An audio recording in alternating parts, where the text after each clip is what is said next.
Welcome to ASMM group of education institute private limited का स्वागत है। चलिए बात करते हैं नेक्स्ट टॉपिक के बारे में। आप लोग जो भी डिप्लोमा के स्टूडेंट हैं उन्होंने मुझको कॉल करके पूछा है कि आप इंग्लिश में क्यों पढ़ा रहे हैं। बेटा ऑलरेडी हम हिंदी में बोल दे रहे हैं, तो अगर आप टेक्निकल के बंदे हो, अगर आपको इतनी भी इंग्लिश नहीं आएगी तो आपका बेकार है। ठीक है, जो बच्चा इशू बनाता है कि हमको हिंदी में पढ़ना है, तो आप बेटा जेई की तैयारी बिल्कुल छोड़ दी, जाके प्राइवेट जॉब करिए, क्योंकि इससे आपका भला होने वाला नहीं है। ठीक है, तो मेरा सजेशन ये है कि आप थोड़ा सा तो मेहनत करिए, थोड़ी हिम्मत बनाइए, ताकि चीजें आपको बेहतर हो सकें। ठीक है, चलिए बात करते हैं हम आगे टॉपिक का। जो नया टॉपिक है फ्लूइड काइनेमेटिक्स, यहाँ से बहुत बारीक क्वेश्चन उठते हैं। ठीक है, तो बात करते हैं फ्लूइड काइनेमेटिक्स। फ्लूइड काइनेमेटिक का मतलब होता है कि जहां पर हम सिर्फ और सिर्फ मोशन कंसीडर करेंगे, मतलब गति कंसीडर करेंगे, यहां पर बल बिल्कुल कंसीडर नहीं करेंगे, मतलब do not force the consider. ठीक है, हम फोर्स बिल्कुल कंसीडर नहीं करेंगे, तो लिखा है motion consider without force consider, मतलब सिर्फ मोशन कंसीडर करेंगे और हम फोर्स कंसीडर नहीं करेंगे।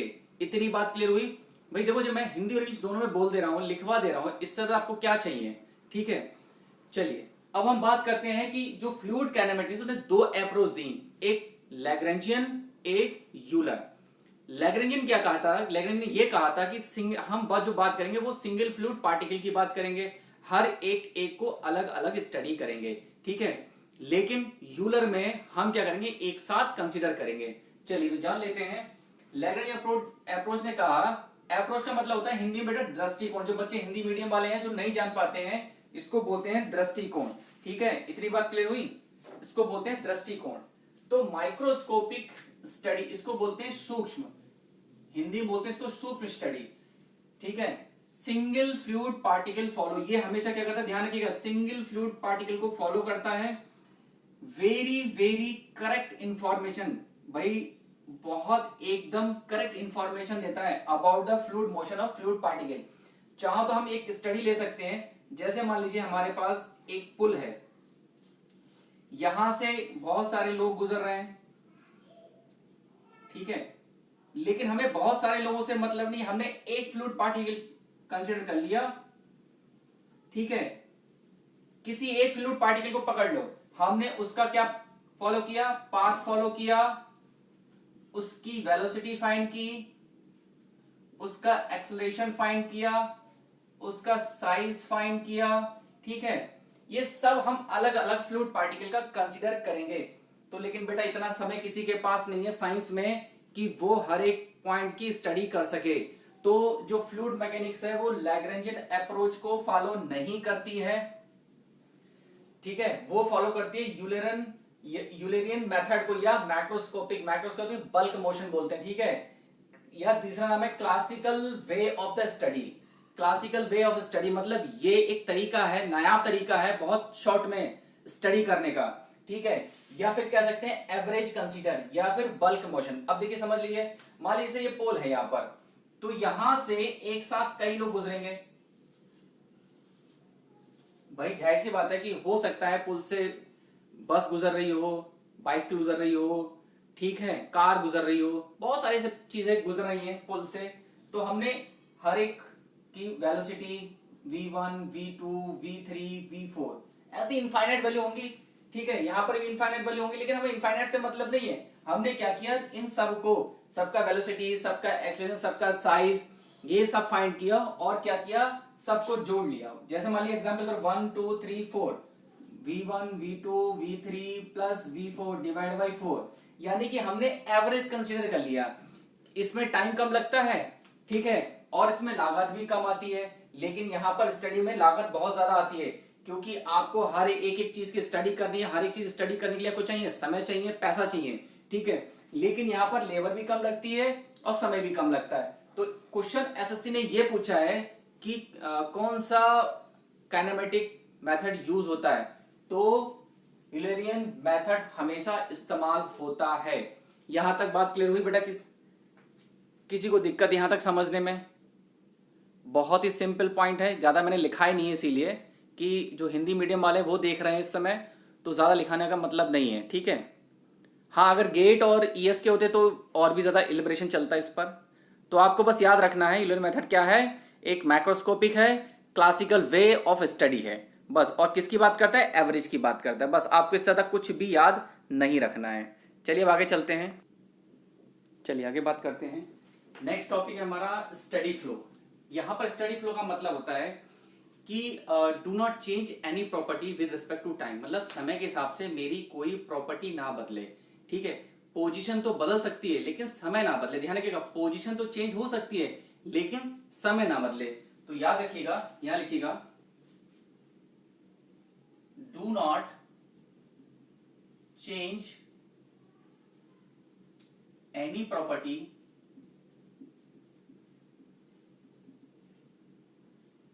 With respect to time. जैसे delta P upon delta T क्या है? जीरो है। पार्शली लिखो इसको, ठीक है। डेल्टा रो डेंसिटी घनत्व delta T is equal to zero. Temperature, ठीक है, सबकी सब क्या है? सबकी सब जीरो। ठीक है, चाहो तो ये लिख लीजिएगा, यहां लिख लीजिएगा time constant but position change. Position तो बदल सकती है लेकिन समय ना बदले। अगर समय बदल गया तो मेरी प्रॉपर्टी भी बदल गई। ठीक है, या ये बात क्लियर हुई यहां पर कि do not change any property with respect to time. उसके बाद दूसरा पॉइंट, ये पहला पॉइंट था, उसके बाद दूसरा पॉइंट है आपका unsteady, unsteady flow. अब ऑन स्टडी का मतलब जाहिर सी बात है change with respect to time. समय के साथ क्या हो, प्रॉपर्टी चेंज हो रही है, तो change with respect to time. अब ये सारी प्रॉपर्टी जो भी आपको याद होंगी वो क्या होंगी? सबके सब कुछ ना कुछ चेंजेस आ रहे होंगे। अब ये जीरो नहीं रही होंगी। ठीक है, कुछ ना कुछ चेंजेस आ रहे होंगे। यहां तक क्लियर हुआ? यहां तक क्लियर हुआ? तीसरा है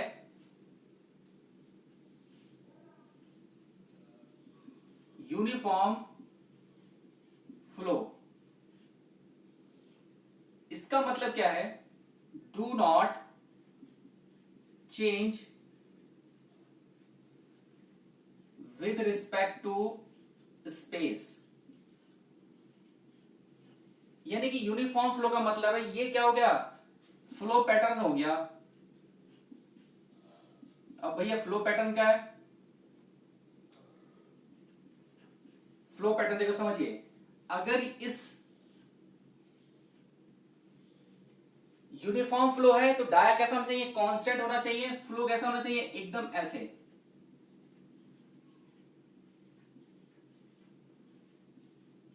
इतनी बात क्लियर हुई है? मतलब मेरा स्पेस वेरी ना करे, कांस्टेंट रहे भाई वहां पर। इतनी बात क्लियर हुई है? बात क्लियर हो रही है? इसका मतलब है कि यूनिफॉर्म फ्लो में क्या हो गया? मेरी वेलोसिटी क्या है? चाहो तो यहां लिख, इधर लिख लो। यूनिफॉर्म फ्लो में क्या हो गया? जब फ्लो पैटर्न है तो यूनिफॉर्म का मतलब क्या हो गया? मेरी वेलोसिटी क्या है? कांस्टेंट है। यानी कि do not change with respect to space. बात क्लियर हुई? मतलब मेरे समय के साथ कोई भी स्पेस चेंज ना हो। यानी कि delta P upon delta S equal to zero, delta T upon delta S equal to zero. इतनी बात क्लियर हो रही है? टेम्परेचर या प्रेशर समय के साथ क्या हो? चेंज ना हो। इतनी बात क्लियर हुई? अगर ये पैटर्न यहां हो जाए, ये यूनिफॉर्म फ्लो की जगह पर क्या हो जाए? अगर ये चौथा डाल दो, नॉन यूनिफॉर्म फ्लो।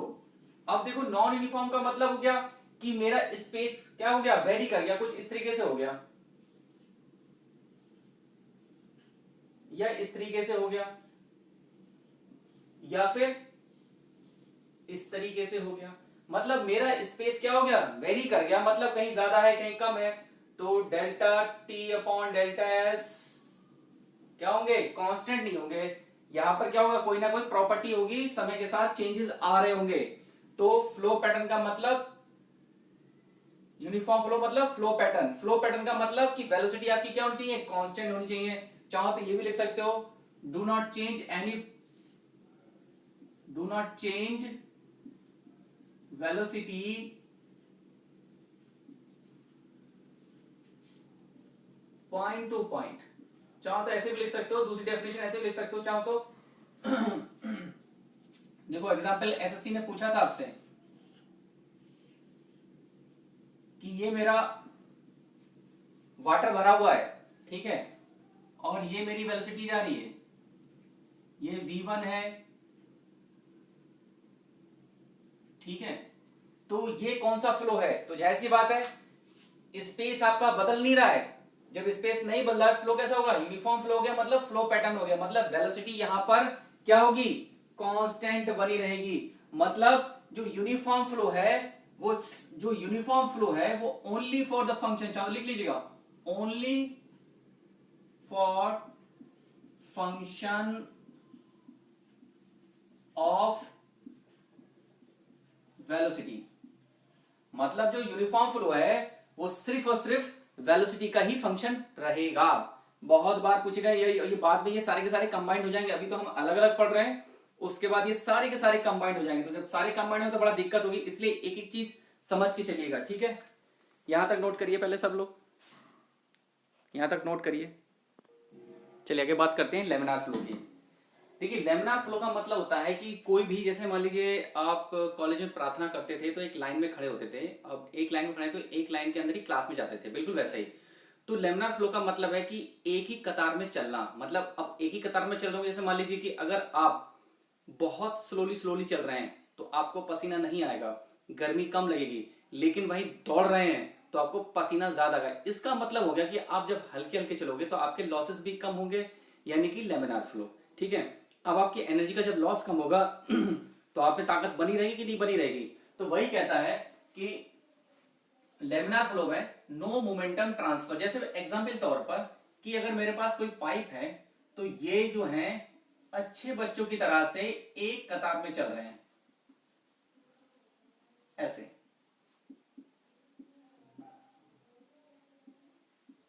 ठीक। अब क्या हो रहा है, लेमिनार फ्लो एक लाइन में चल रहा है बहुत स्लोली, हाई विस्कस, मतलब इनकी जो विस्कोसिटी है, जो श्यानता गुणांक हिंदी बोलते हैं श्यानता गुणांक, बहुत ज्यादा है। जैसे मान लीजिए हनी बहुत ही स्लोली फ्लो हो रहा है, ठीक है। नो मोमेंटम ट्रांसफर, मतलब एक पार्टिकल दूसरे पार्टिकल में घुस नहीं रहा है, ये पार्टिकल यहां नहीं रहा, वो अपनी जगह पे चला जा रहा है। लेयर बाई लेयर हमेशा एक लेयर दूसरी लेयर पर क्या चल रही, चलती चली जा रही, मूवमेंट ट्रांसफर नहीं कर रही है। लो वेलोसिटी, बहुत हल्के हल्के साथ वेलोसिटी जा रहे हैं।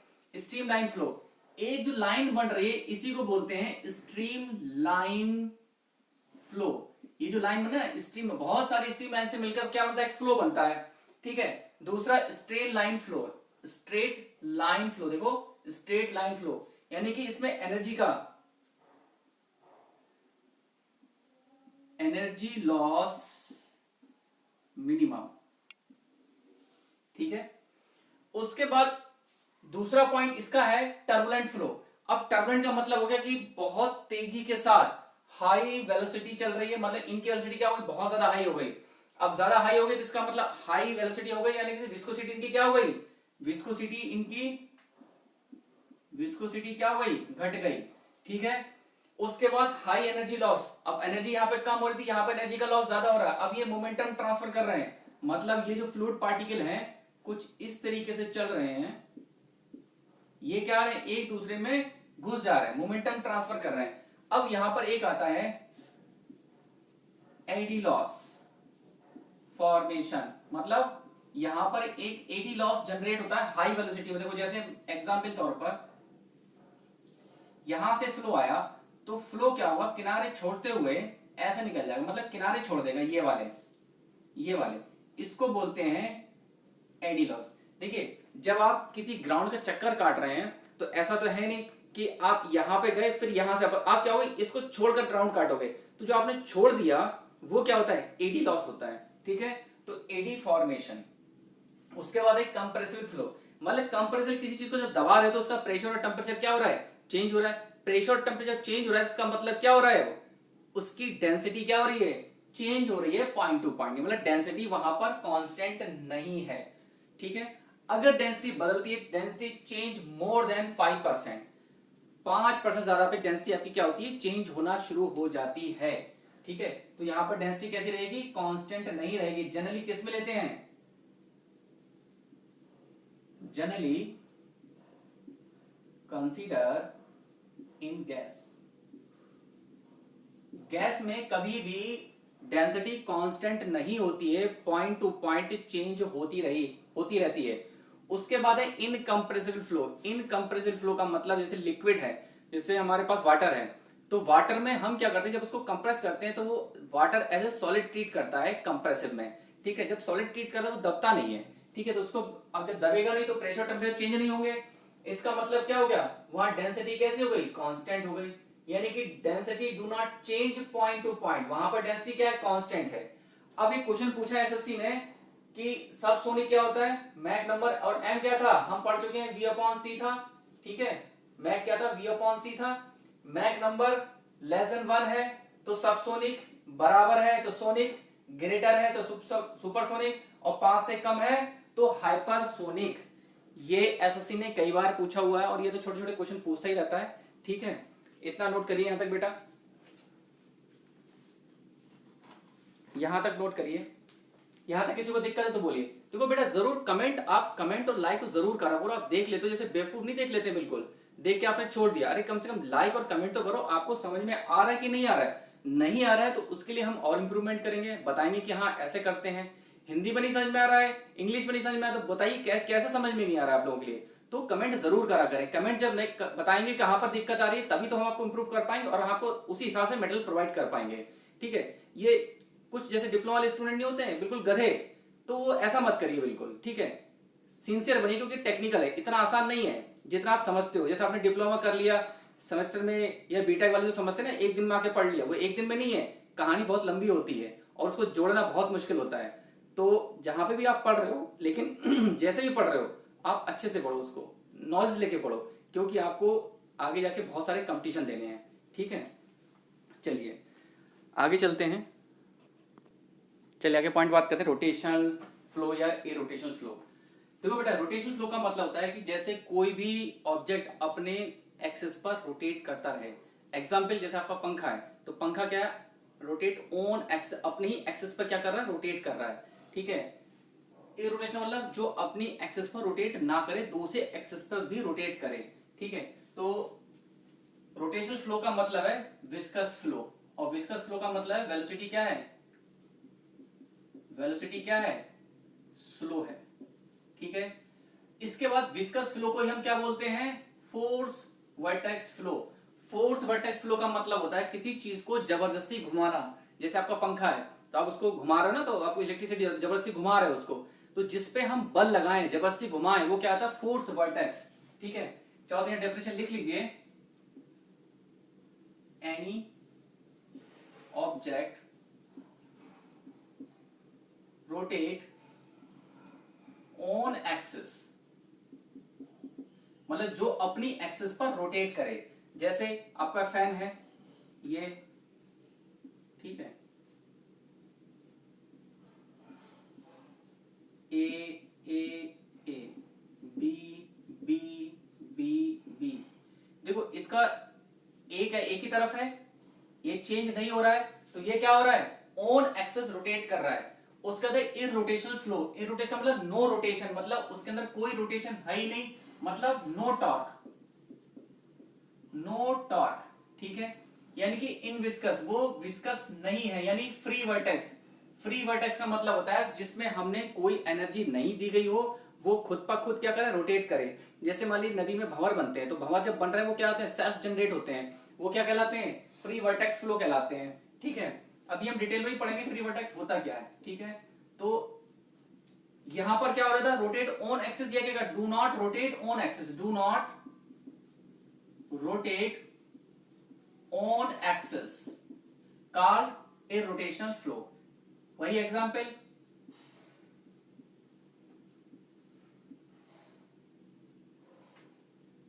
ए बी ए, क्या हो रहा है, अपनी ये एक्सिस रोटेट कर रहा है। अब जैसे मान लीजिए सिंक है, आपने सिंक में पानी डाला, सिंक में पार्टिकल क्या होते हैं, जो सिंक होता है, सिंक में जो होल्स होते हैं, वाटर क्या होता है उसके अलोंग रोटेट करता है। अब जो पार्टिकल है वो अपने एक्सिस पर भी रोटेट कर रहा है, दूसरे एक्सिस पे भी रोटेट कर रहा है, ठीक है, वो क्या कहलाएगा, ए रोटेशनल फ्लो कहलाएगा। क्वेश्चन आ चुका है एसएससी में। या फिर भंवर में नाव फंस जाती है तो क्या होती है, जो भंवर में जो भंवर बना हुआ है उसके एक्सिस के अलोंग भी घूम रही है और नाव अपने एक्सिस पे भी घूम रही है, ठीक है। तो क्या हो गया, ए rotational flow.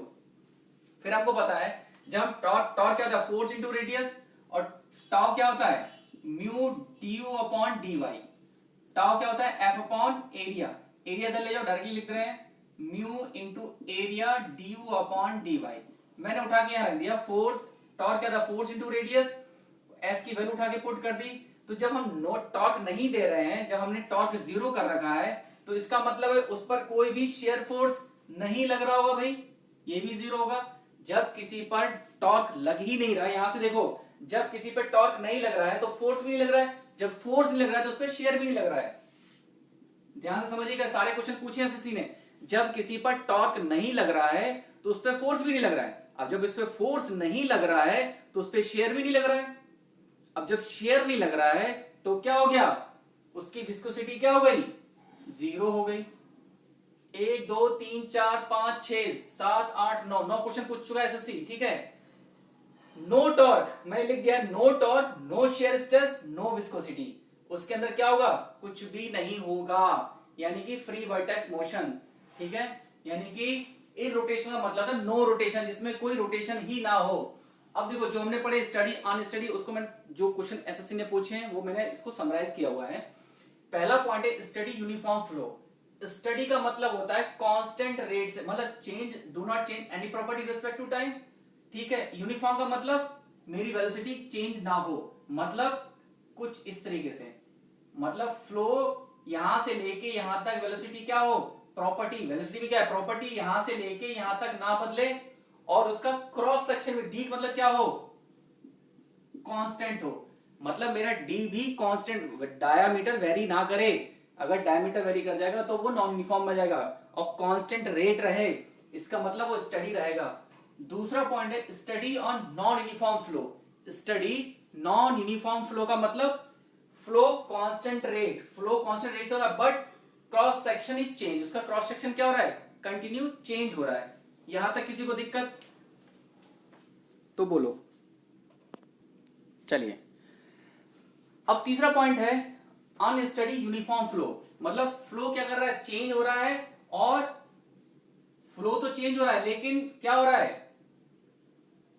Throw long straight pipe, ठीक है, और यूनिफॉर्म क्रॉस सेक्शन, ये मतलब मेरा जो है चेंज तो हो रहा है लेकिन क्या हो रहा है, थ्रो कांस्टेंट रेट पाइप से, ठीक है, कांस्टेंट रेट पाइप से, इतना ध्यान रखिएगा। आगे चलते हैं वन डायमेंशनल फ्लो और टू डायमेंशनल फ्लो, ठीक है। चलिए अब आगे चलते हैं, हम चलते हैं one dimensional flow. One dimensional flow. अब देखो बेटा, वन डायमेंशनल कुछ नहीं होता है जो सिंपल एक ही दिशा में फ्लो करे। वन डायमेंशनल मतलब जो एक ही डायरेक्शन में चले। जैसे मान लीजिए कोऑर्डिनेट आपने पढ़े होंगे तो y और x, या तो वो y में चलेगा या वो x में चलेगा, ऐसे, मतलब एक ही दिशा में। दूसरा पॉइंट है टू डायमेंशनल फ्लो, मतलब 2D फ्लो में लिखना, शॉर्ट में लिखना 2D flow, two dimensional flow, मतलब टू डायमेंशनल फ्लो मतलब दो डायरेक्शन में, मतलब जैसे ये y और x, ये इस दिशा में चले या फिर ये इस दिशा में चले, मतलब दोनों कोऑर्डिनेट एक साथ आ रहे हैं y और x। तीसरा है 3D फ्लो, तीन दिशा में फ्लो, मतलब आपके पास कुछ इस तरीके से है,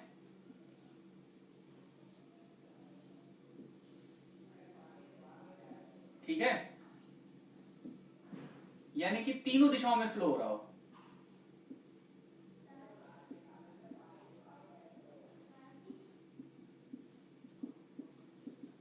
ठीक है, जैसे आपकी वर्ड हो गई, चिड़िया, ये सब क्या तीनों दिशाओं में है, एयरक्राफ्ट तीनों दिशाओं में, इसका एग्जांपल है 3D का फ्लो। ठीक है, इतनी बात क्लियर हुई। उसके बाद है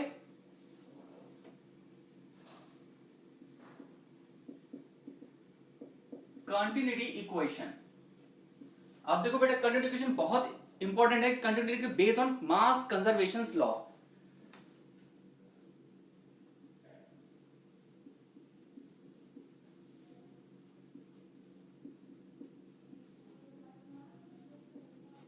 यानी कि कहने का मतलब है कि मास का कंजर्वेशन का मतलब हिंदी में बोलेंगे बेटा, मास का कोई लॉस नहीं हो रहा है, मास आपका कांस्टेंट बना हुआ है। जैसे अगर मेरा मास यहां पर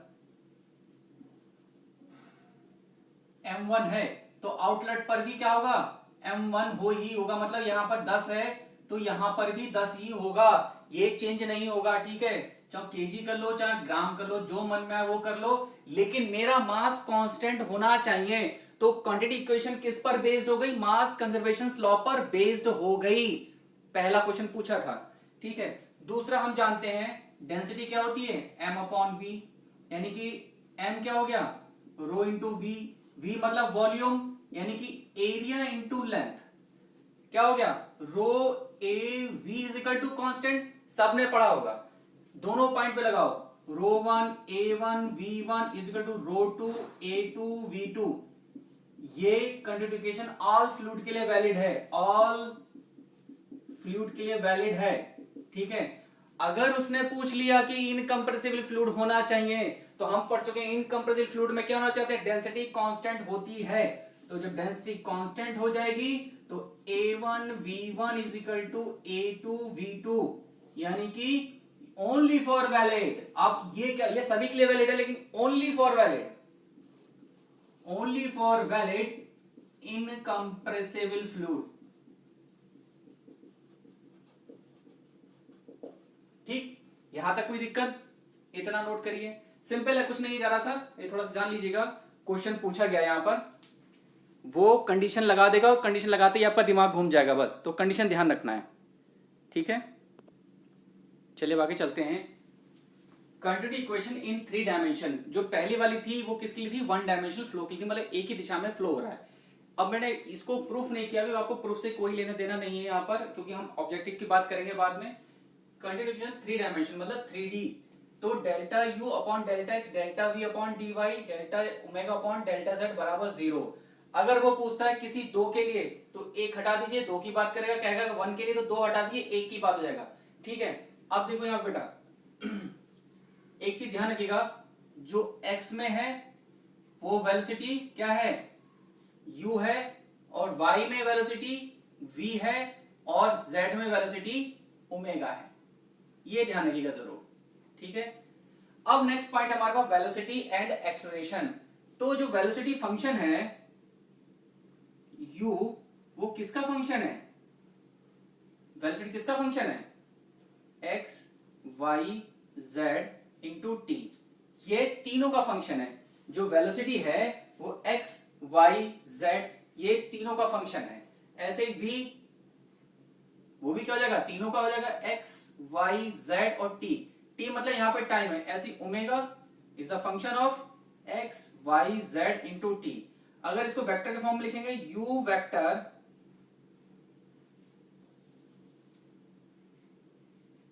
वेलोसिटी वेक्टर फॉर्म में लिख रहे हैं, u i plus v j plus omega k, ये वेक्टर फॉर्म में हो गया।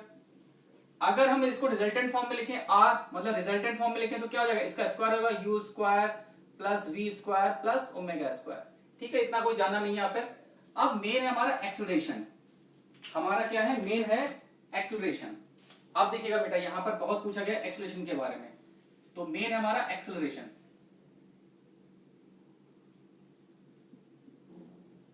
ठीक, ये तो हमारी सिंपल भाषा वही, जैसे आपने 7th 8th में पढ़ा होगा और थोड़ा सा बीटेक में पढ़ा होगा, डिप्लोमा पढ़ा होगा। ठीक है, तो सिंपल बात है। मेन बात करें एक्सेलरेशन की, तो u जो पहले बात करें, u जो फंक्शन किसका है, x y z into T, इसको डेल्टा x फॉर्म में लिख लीजिए, क्या हो जाएगा, पार्शियल डिफरेंशियल में delta u upon delta x into total delta x plus du upon dy total dy plus d omega upon dz plus sorry total dz plus du upon delta t into delta T, छोटा वाला लिखिए delta T, सबको delta T से भाग कर दीजिए, तो delta X upon delta T बराबर delta U upon delta X into delta X upon delta T plus delta U upon D Y, D Y upon delta T plus delta U upon delta Z, delta Z upon delta T plus delta U upon delta T into delta T बटे delta T. इससे तो ये cut जाएगा और ये क्या हो गया, ये एक्सेलरेशन बन गया, ये क्या बन गया, एक्सेलरेशन किस डायरेक्शन में, एक्स, ये क्या बन गया, चाल बराबर दूरी बटे समय क्या बन गया, वेलोसिटी, यानी कि u delta u upon delta x plus ये क्या बन गया, v बन गया, क्योंकि v में डायरेक्शन में चल रहा है, तो v delta u upon delta x plus ये क्या बन गया, ओमेगा बन गया, delta u upon delta z plus delta u upon delta T. यहां तक किसी को दिक्कत, ऐसी ए वाई में हो जाएगा, यहां पर क्या जाएगा, सिर्फ v आ जाएगा, u delta v upon delta x, चलो तो लिख लेना similar y and z direction, तो क्या हो जाएगा v delta v upon delta x plus omega delta v upon delta z plus d omega upon delta v चल रहा है ना, तो v अपॉन डेल्टा t, ऐसे ही ए जेड में क्या हो जाएगा, ओमेगा हो जाएगा, u D omega upon delta x plus v D omega upon delta x, sorry ये डेल्टा एक्स, ये dy था ना यहाँ पे, तो इसको dy करेगा, x गलत लिख दिया, dy, ठीक है, ऐसी omega D omega upon D Z plus D omega upon delta T. ये तीनों क्वेश्चन आ गई मेरी एक्सेलरेशन में। यहां तक देखिए, फिर आगे चलते हैं, इनका बहुत सारा डिटेल है यहाँ पर, इतना देखिए, किसी को कोई दिक्कत कोई परेशानी ऐसी है जो समझ में ना आ रही हो, सिंपल है, पूछा गया एक्सेलरेशन के बारे में बहुत शॉर्ट में। चलिए नेक्स्ट पॉइंट बात करते हैं, इसी के आगे की बात। एक पॉइंट उठा लिया हमने, acceleration in x direction, u delta u upon delta x, v delta u upon dy, omega delta u upon delta z, delta u upon delta t। जो इतना हिस्सा है उसको बोला कन्वेक्टिव एक्सेलरेशन, और कन्वेक्टिव एक्सेलरेशन का मतलब है कि वेलोसिटी मेरी क्या हो रही है, बदल रही है स्पेस के साथ। कन्वेक्टिव का मतलब क्या है, वेलोसिटी चेंज हो रही है मेरी स्पेस के साथ। जैसे मान लीजिए ये है डायवर्जन और ये कन्वर्जन, यहाँ पर क्या हो रही है, वेलोसिटी कुछ होगी, यहाँ कुछ होगी, यहाँ कुछ होगी, यहाँ वेलोसिटी कुछ होगी, मतलब स्पेस भी वेरी कर रहा है और वेलोसिटी भी वेरी कर रही है, ठीक है। टोटल जो ये क्वेश्चन पूछ चुका है एसएससी, टोटल एक्सेलरेशन क्या होता है, convective acceleration, local acceleration. Local acceleration का मतलब वेलोसिटी चेंज हो रही है विद रिस्पेक्ट टू टाइम, लेकिन इसमें एक्सेलरेशन जीरो है, इस तरीके से, क्योंकि यहां पर एक्सेलरेशन कब आएगा, जब कोई चीज ऐसे क्रिएट हो तब तो एक्सेलरेशन आएगा, लेकिन यहां पर कैसी है, स्ट्रेट लाइन है, तो एक्सेलरेशन क्या हो गया, जीरो।